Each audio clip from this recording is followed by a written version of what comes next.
आयो लाल सभई चो झूले लाल कमर उडेरे लाल की जय। चेटी चंड महापर्व जूं सभिनी खे लख लख वाधायूं। शल रहजी अचे ओ शल रहजी अचे, शल रहजी अचे ओ शल रहजी अचे। साईं झूलेलाल तुंहिंजे दर सां रहजी अचे। मुंहिंजा अमरलाल इहा अर्ज़ आ तोखे, शल रहजी अचे, शल रहजी अचे, शल रहजी अचे ओ शल रहजी अचे।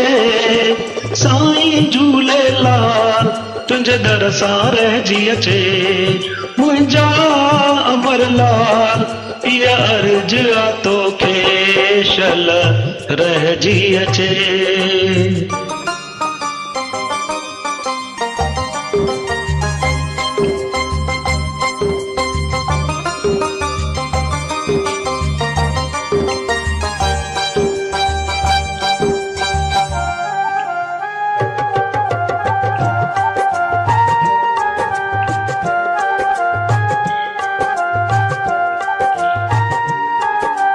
तू ही मुंहिंजो मालिक आ, तू ही मुंहिंजो राम, तू ही मुंहिंजो मालिक आ, तू ही मुंहिंजो राम, तू ही मुंहिंजो भोले आ, तू मुंहिंजो भगवान, तू कामिल सतगुर मुंहिंजो विश्वास आ तो ते। शल रहजी अचे, शल रहजी अचे, शल रहजी अचे, शल रहजी अचे। साईं झूलेलाल तुंहिंजे दर सां रहजी अचे। मुंहिंजा अमरलाल इहा अर्ज़ आ तोखे, शल रहजी अचे।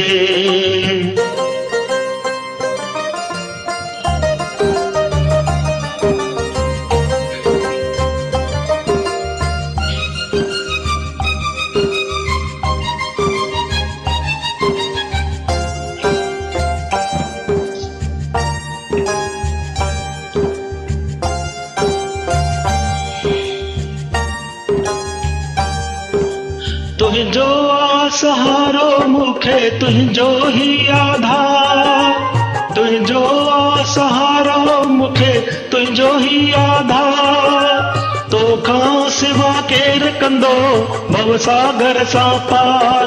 कर माफ़ मंदायूं मुंहिंजो विश्वास आ तो ते। शल रहजी अचे, शल रहजी अचे, शल रहजी अचे, शल रहजी अचे।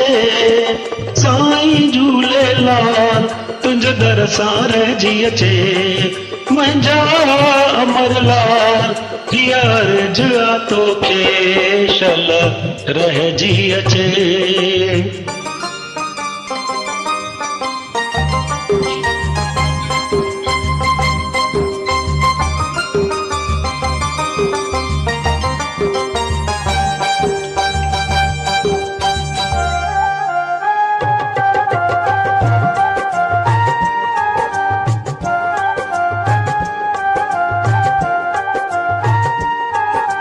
तू ही मुंहिंजो मालिक आ, तू ही मुंहिंजो राम, तू ही मुंहिंजो मालिक आ, तू ही मुंहिंजो राम, तू ही मुंहिंजो भोले आ, तू मुंहिंजो भगवान, तू कामिल सतगुर मुंहिंजो विश्वास आ तो ते। शल रहजी अचे, शल रहजी अचे, शल रहजी अचे, शल रहजी अचे।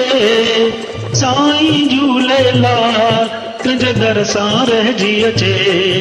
मुंहिंजा अमरलाल इहा अर्ज़ आ तोखे, शल रहजी अचे।